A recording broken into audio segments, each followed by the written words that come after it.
Well, first off, it's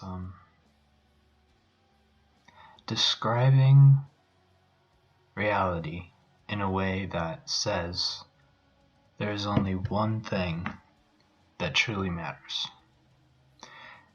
And that thing is suffering. Physical discomfort. And since that thing is the only thing of value, you can only go from a less bad to a worse, or a worse to a less bad state. And with this conclusion, it basically brings up the question of whether we should continue life at all. Whether we should, take control of people's reproductive freedom, if you want to call it that. And basically tries to point in the direction of saying, this is what it really costs. And typical opposition to this position basically denies that suffering has any objective value. For example, they might just say it's subjective, value is subjective, which doesn't really say much. It's more of a projection of what they think, of what they have valued themselves personally. And it makes you question their integrity, makes you question what they've experienced personally, what they've seen, and how they can deny these basic perceptions that we were given.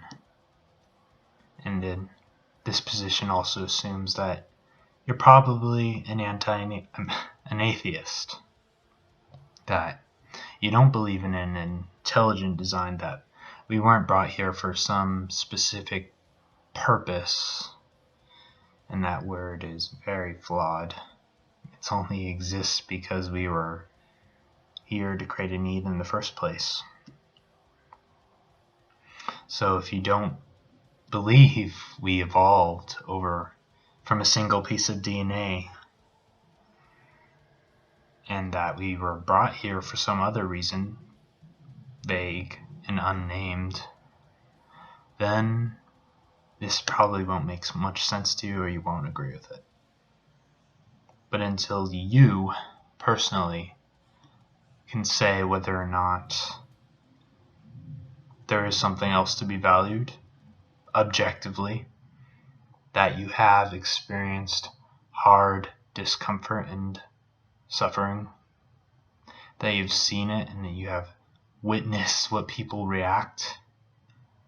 people react when they experience hard suffering, and that it's not just a word, it's not just something made up, that the experience itself is intrinsically bad, and that word itself is not something that can be pulled arbitrarily, subjectively, out of nothing.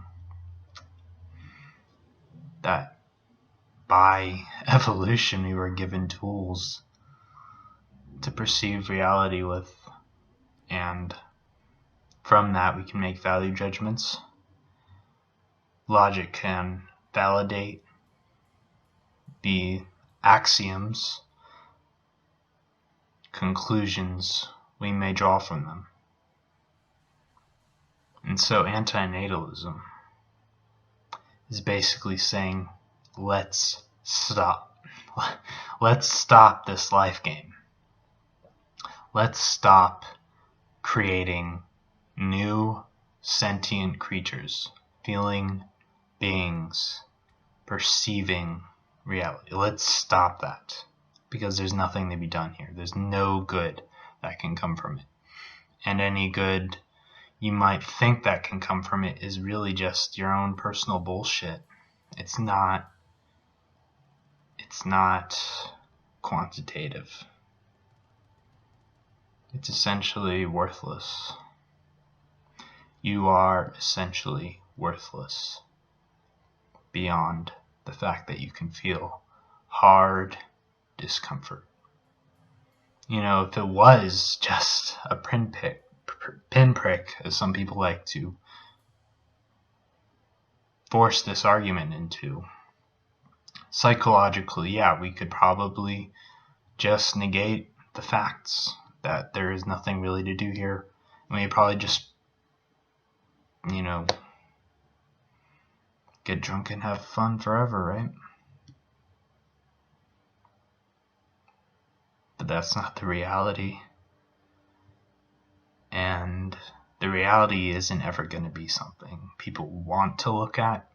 It's something that's going to have to be shoved in their face, or it's just going to never be